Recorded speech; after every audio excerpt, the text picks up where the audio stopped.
përgjithësi ne presim një rritje, por që një rritje me një ndikim ndoshta në 2% më shumë se sa viti i kaluar.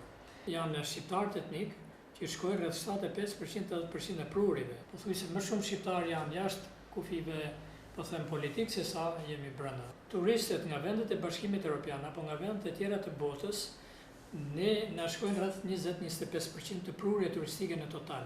Këto 2-3 vitet e fundit, duke qenë që edhe strukturat e hyrjeve të kombeve të ndryshme, të shteteve të ndryshme, gjeografia e shteteve të ndryshme, po zerohet shumë, duke pas parasysh një farë mënyrë edhe promovimin që po i bëhet edhe nga mediat e huaja ndërkombëtare apo dhe media shqiptare. Sot prezent në Shqipëri janë klientela turistike nga gjitha vendet e Bashkimit Evropian.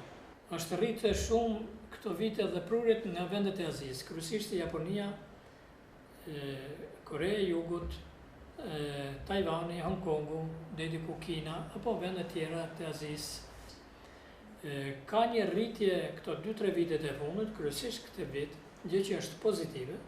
Prurjet turistike që kemi nga vendet e Europës Qendrore, nga vendet ish komuniste të Europës Qendrore, pjesë e Bashkimit Evropian, kryesisht Poloni, Çeki, Slovaki, që janë në Shqipëri prezent me pushues, me shumë diqëndrimi.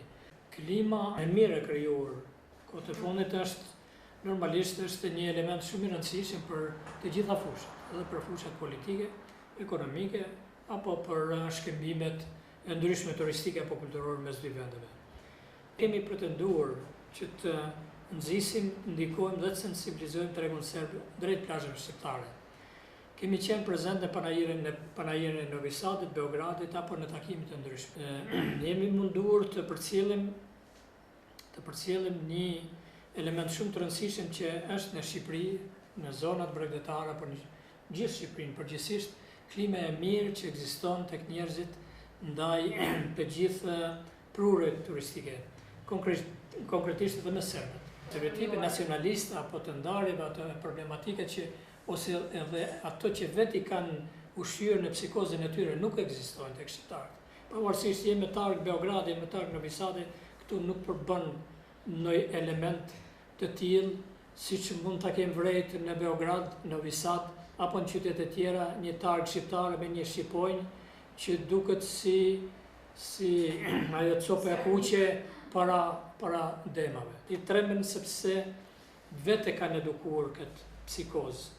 Nuk është se është ushqyer nga shqiptarët asnjëherë.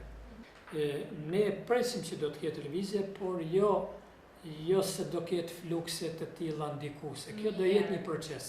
Përgjithsisht nuk kemi pas probleme, përveç rasteve të tilla që janë bërë shqetësuese për çështjet e transportit.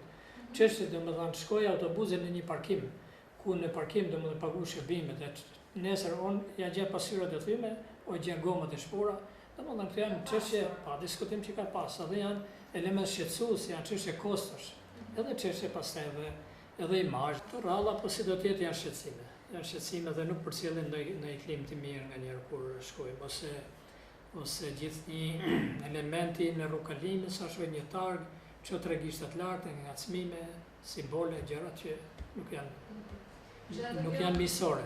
Që ne trajtojmë, përcjellim edhe shqetësimet edhe kur shkojmë edhe takohemi, por kjo duhet të jetë e dyanshme. Kjo autostrada Nish-Prishtinë, e cila është vazhdim pastaj Prishtinë-Durrës, është një ndër elementet mjaft të mirë i cili krijon të klimë, dhe këto janë objekte infrastrukturore të cilat pretendojnë të financojnë Bashkimi Evropian, sepse një autostradë nuk ka të bëjë me lidhjen vetëm Tiranë-Prishtinë-Beograd, po ajo do jetë lidhje gjithë infrastrukturës evropiane.